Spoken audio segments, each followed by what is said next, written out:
Kirkenes-Pechengsky border, Norway, USSR, December 1969. 6 Norwegian border guards vanished into the polar night. Their logbooks spoke of Wehrmacht ghosts adjusting their machine guns, while their radio transmitted in perfect 1944 German. From the depths of my collection, the War Maestro brings you a tale where the past bleeds through time and old wars never truly end. The Norwegian Border Command's classified report, DB 691227, begins with what should have been a routine deployment. But even the clinical military language can't mask the growing unease in its documentation of 6 men chosen for their exemplary service records, now permanently redacted from NATO archives. Commander Erik Larsen, a decorated veteran of Arctic operations, selected his team with methodical precision. Radio operator Magnus Nielsen, whose unusual aptitude for languages had earned him top marks in signals training. The hard-bitten Corporal Berg, whose experience in mountain warfare made him the natural choice for lead gunner. Medical Officer Hansen, whose psychiatric background would prove darkly prophetic. Specialist Anderson, whose obsessive documentation habits would provide crucial evidence of what followed.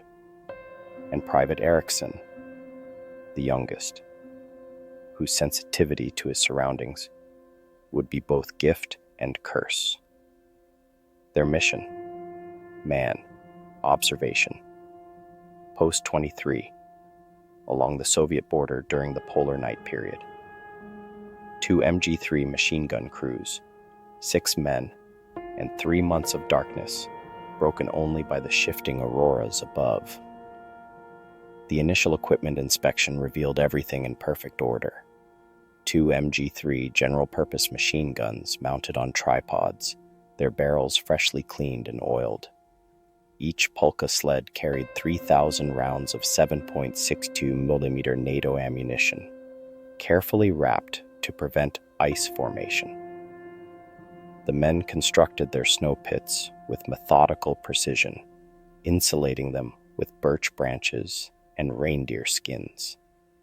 Triple-layer Arctic sleeping bags arranged for optimal heat retention. Nilsson's first transmission captured their confident mood. OP-23 established. Visibility excellent under aurora. All equipment functional. No contact.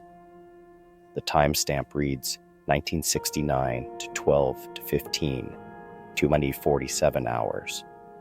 Yet in the margins of the log, barely visible until enhanced by NATO analysts, the same entry appears in perfect German, time-stamped 1944, 12 to 15, 2047 hours. The handwriting matches Nilsson's exactly, despite his having no knowledge of the language. Commander Larsen's initial reports described the shimmering aurora borealis, its ghostly light casting strange shadows across the snow. Private Eriksson noted how the ice seemed to whisper in languages none of them spoke, while Corporal Berg dismissed it as wind through the rocks. The men maintained strict watch rotations, 2 hours on, 4 hours off, standard procedure for Arctic operations. But by the 3rd day, something changed. Medical Officer Hansen's psychological evaluations show the first cracks appearing.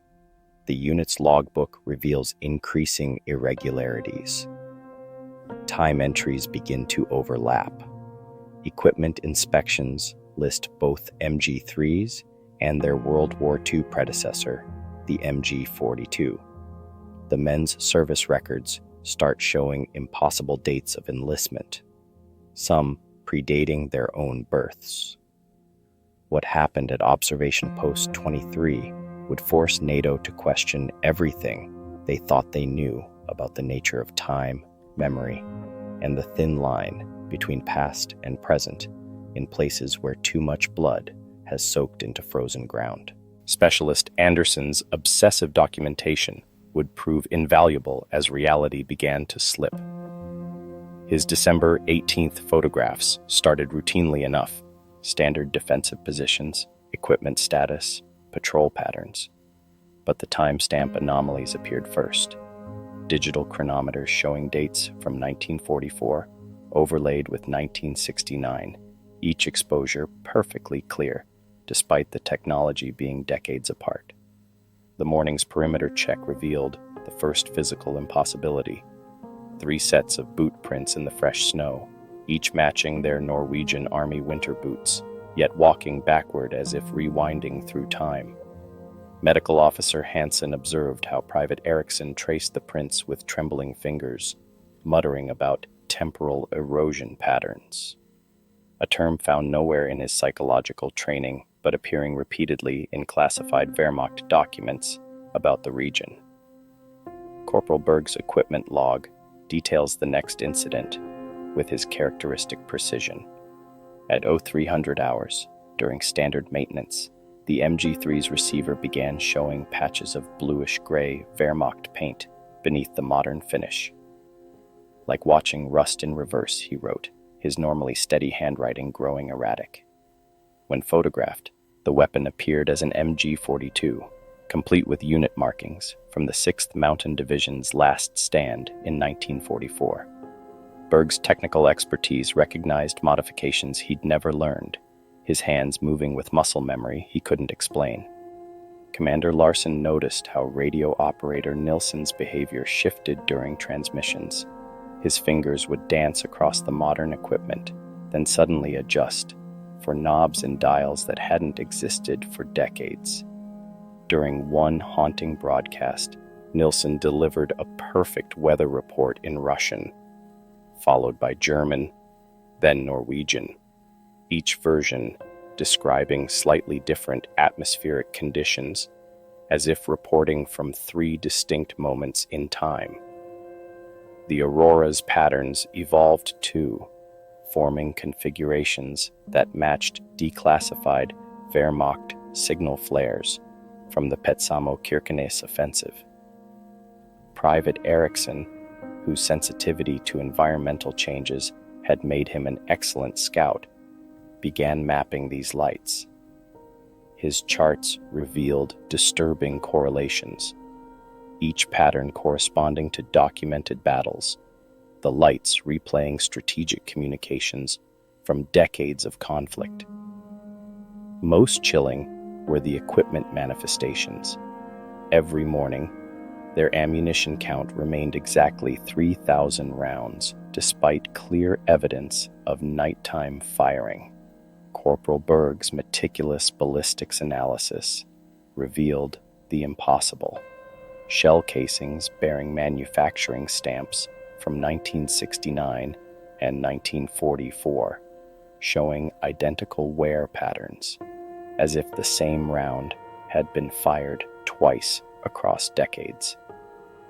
When Hansen tested the men's cognitive function, each soldier could describe the exact weight and feel of 3 different weapons they'd technically never held.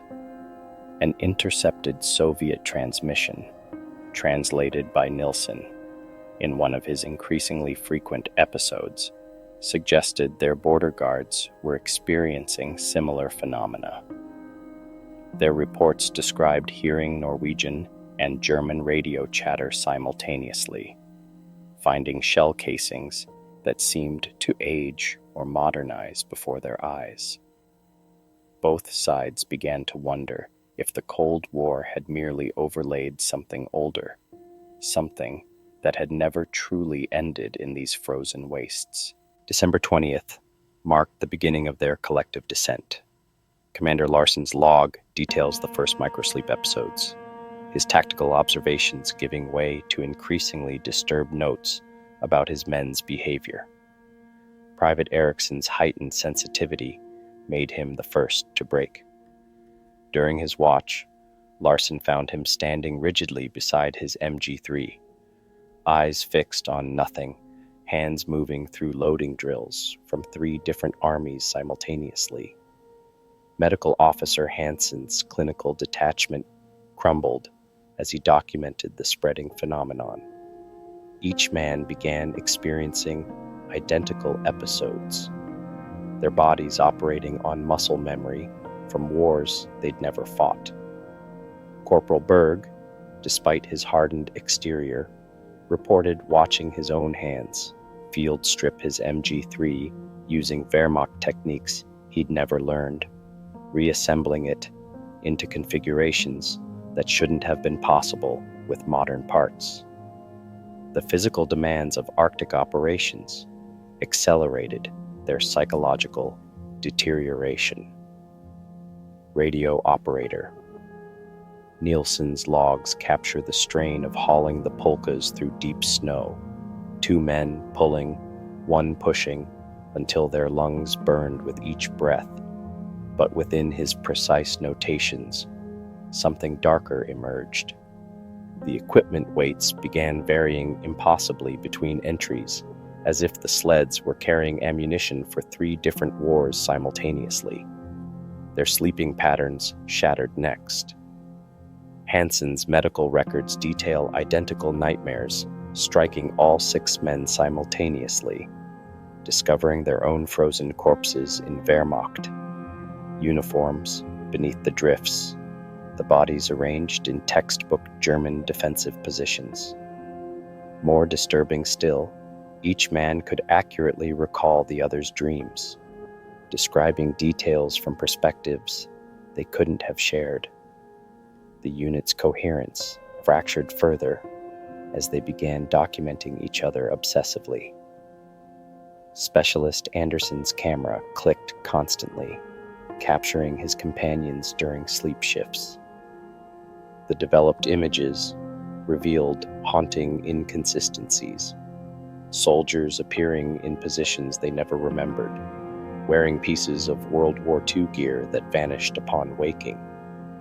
One particularly disturbing photo, dated December 21st, showed all 6 men simultaneously manning their posts and sleeping in their snow pits, their faces identical across multiple exposures. Their radio transmissions began bleeding across time. During standard checks, Nielsen's Norwegian dialogue would shift mid-sentence into perfect 1944 German or Russian, discussing military maneuvers with voices that seemed to echo from deep beneath the permafrost. When played back, the recordings contained multiple versions of each man's voice, all speaking simultaneously in different languages about battles that hadn't happened yet or had never stopped happening. NATO intelligence analysts later noted that Soviet observation posts reported identical phenomena during this period. Their guards experienced shared hallucinations of past battles playing out across the tundra, their own consciousnesses fragmenting along the same temporal fault lines. Both sides began to wonder if the Cold War had awakened something in these contested borderlands, something that remembered the taste of older conflicts and hungered for more.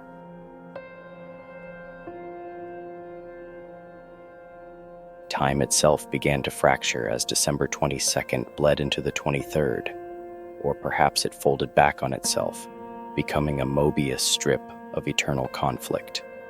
Medical Officer Hansen observed their chronometers spinning wildly, mechanical watches running backward, digital displays oscillating between centuries. Even the sun's position beneath the horizon seemed to shift, the polar night deepening into something older than darkness itself. Corporal Berg's methodical nature finally shattered during equipment inspection.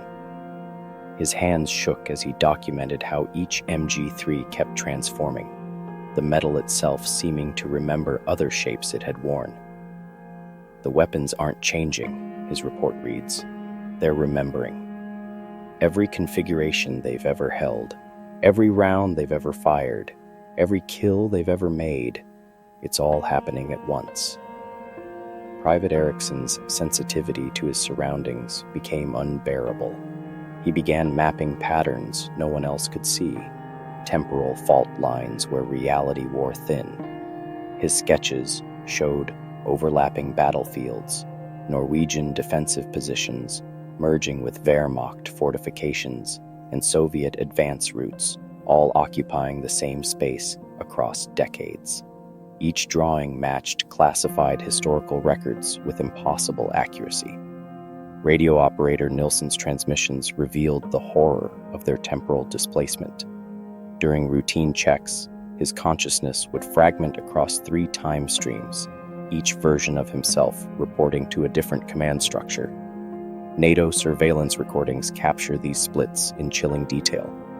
The same voice describing 3 different versions of the same battle, each outcome bleeding into the others. Commander Larson struggled to maintain unit cohesion as their identities began to blur.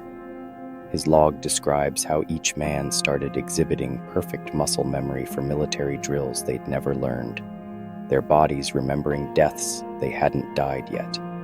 Specialist Anderson's camera caught the physical manifestation, their uniforms flickering between eras in single frames, their faces showing the weight of multiple lifetimes of combat.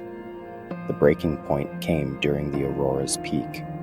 The lights formed patterns, matching recently declassified Wehrmacht signal codes, but somehow cast shadows from battles yet to happen. The men found their snow pits had been reconstructed into perfect World War II defensive positions. Positions they'd watched themselves build in dreams of past lives. Infrared imaging revealed heat signatures of dozens of bodies in the snow around them, each matching their own thermal patterns, each dying in exactly the same way across different wars. Medical Officer Hansen's final clinical notes betray his dawning comprehension. We aren't experiencing temporal displacement. We're experiencing temporal convergence. Every battle ever fought here, every death ever died, they're all happening simultaneously. And we're not just watching it happen, we're remembering it, all of it, in every direction at once. By December 24th, the boundary between observer and observed had disintegrated completely. Commander Larson's final coherent report describes how each man's identity fractured along temporal fault lines, their consciousnesses splintering across 3 different wars.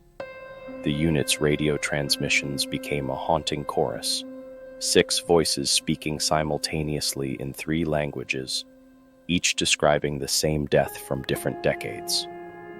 Private Ericsson's heightened sensitivity turned prophetic. His patrol logs mapped an impossible geometry of combat, patterns of death repeating across time like ripples in frozen pond.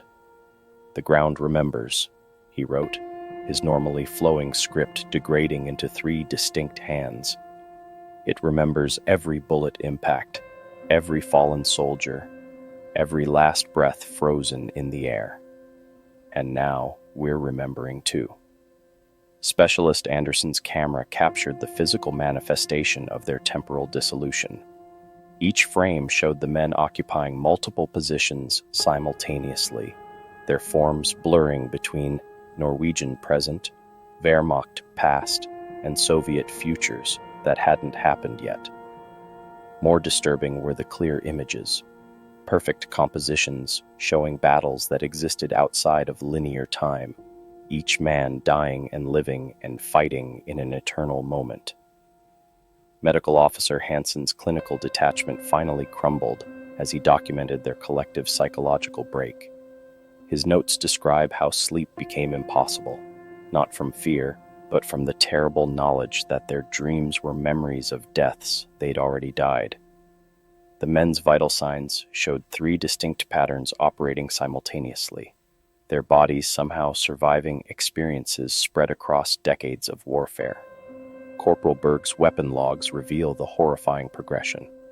The MG3s began firing on their own, their mechanical rhythms matching battles long past and yet to come.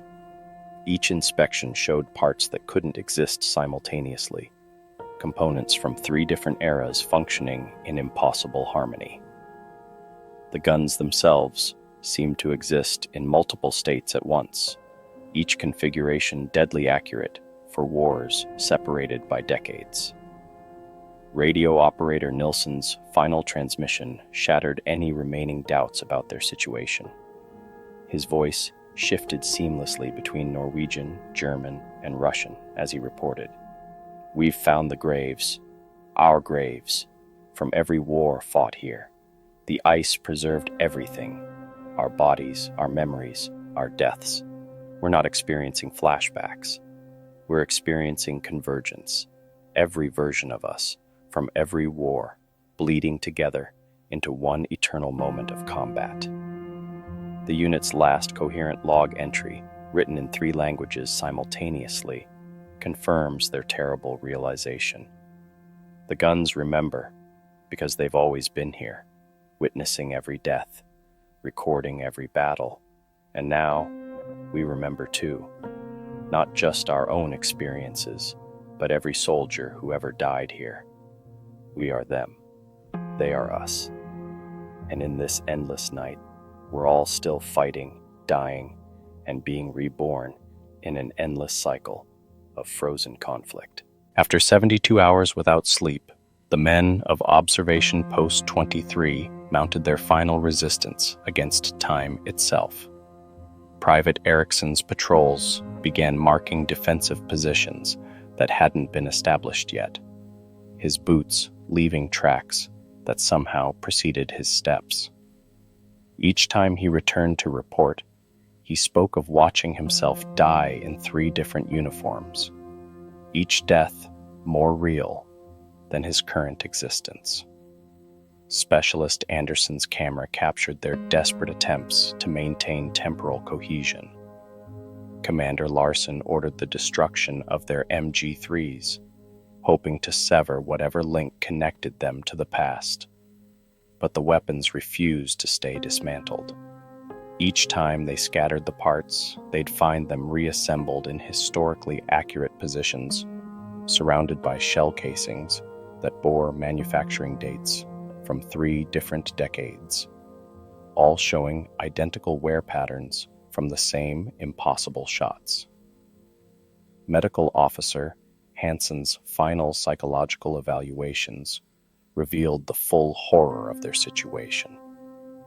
Each man's consciousness had become a palimpsest of military experiences, memories layered upon memories, until individual identity collapsed under the weight of accumulated combat trauma. Their brain patterns showed 3 distinct signatures operating simultaneously, each one corresponding to a different war fought on these same frozen coordinates. Corporal Berg's last equipment log reads like a fever dream of military archaeology. His meticulous notes document how their modern NATO gear kept transforming into its historical antecedents, not just changing, but somehow existing in multiple states simultaneously. "The weapons aren't just similar," he wrote. "They're the same guns, the same metal, recycled through time, remembering every hand that ever fired them. The electromagnetic disturbance peaked with their breakdown. Radio operator Nilsson's equipment detected transmission patterns that exactly matched Wehrmacht signal codes, Soviet tactical frequencies, and their own modern communications, all broadcasting simultaneously on frequencies that shouldn't have been possible with their respective eras' technology. The aurora borealis formed complex patterns overhead, its lights spelling out battle coordinates in 3 different military formats simultaneously. Soviet surveillance logs from this period detail how their own border guards observed the Norwegian position dissolving into temporal chaos. Their reports describe seeing the same 6 men dying in 3 different uniforms, each death triggering the next in an endless cycle of frozen warfare. The very fabric of space-time seemed to shred around observation post 23, as if reality couldn't bear the weight of so much repeated death in one location. By the time the relief team began their approach, the men had barricaded themselves in positions that spanned 3 different military doctrines. Their voices broadcast continuously in 3 languages, calling out coordinates from battles long past and yet to come, their weapons loaded with ammunition that existed across decades of conflict. The eternal night had claimed them completely, trapping them in a moment of combat that never truly ended. The relief team's approach to observation post 23 on December 26, 1969, revealed a scene that defied military protocol and natural law alike. Their helmet-mounted cameras captured 6 men frozen in perfect defensive positions, each soldier simultaneously occupying 3 different points in space. Commander Larson stood watching 3 horizons at once, his form blurring between Norwegian winter camouflage, Wehrmacht mountain gear, and Soviet winter white. Private Ericsson's final patrol route formed an impossible geometry across the snow, his boots leaving tracks that somehow moved backward through time while advancing across space. Around him, the terrain itself had warped, showing evidence of battles from 3 different decades occurring simultaneously on the same frozen ground. The sensitive young soldier had mapped them all, his patrol logs documenting a war that never started and never ended. Medical Officer Hansen's last recordings revealed the true extent of their transformation. Each man's vital signs showed 3 distinct patterns operating in perfect synchronization, heart rates matching the rhythms of different battles, brain waves resonating with memories of deaths not yet died. Their blood samples contained isotopes from 3 different decades, as if their very cells had learned to exist across time. Specialist Anderson's camera continued clicking until the end, capturing images that scattered light across decades. NATO analysis revealed each frame contained 3 distinct exposures occurring simultaneously. The same men dying different deaths in different uniforms, each as real as the last. The photos showed battles that hadn't happened yet, alongside wars long since ended, all bleeding together in the endless polar night. Corporal Berg's final equipment inventory reads like a quantum mechanics puzzle. Each MG3 existed in 3 states at once, their serial numbers fluctuating between manufacturing dates decades apart. The ammunition stores contained rounds that hadn't been produced yet, alongside cartridges that should have disintegrated years ago, all showing identical wear patterns from the same impossible firefights. Radio operator Nilsson's last transmission still haunts military communications experts. His voice shifted seamlessly between languages as he reported. Every battle ever fought here is still fighting.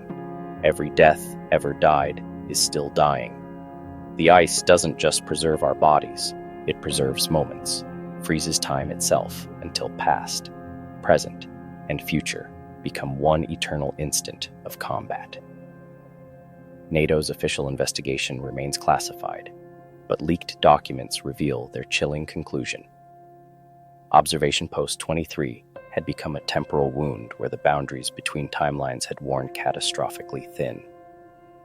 The endless cycles of war, death, and frozen preservation had created a perpetual moment of combat, trapping soldiers in an eternal loop of warfare that never truly began. and never really ended. Modern surveillance photos show observation post 23 abandoned, deep in another polar night. But if you know where to look, you might see boot prints appearing in perfect formation, Norwegian, German, and Soviet patterns overlapping as 6 men patrol endlessly across decades of frozen conflict, their wars preserved forever in the eternal ice of the high north.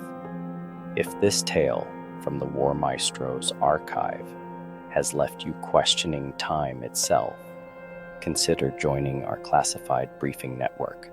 Check your watch and check it again just to be sure the time hasn't shifted. Subscribe to access more dark military records from our secured vault and activate that notification bell. You'll want to know the moment our next file becomes declassified. Share this tactical report with fellow soldiers and horror enthusiasts who understand that sometimes the most terrifying enemies aren't the ones we can fight. Drop a comment below. Have you ever experienced time behaving strangely during watch?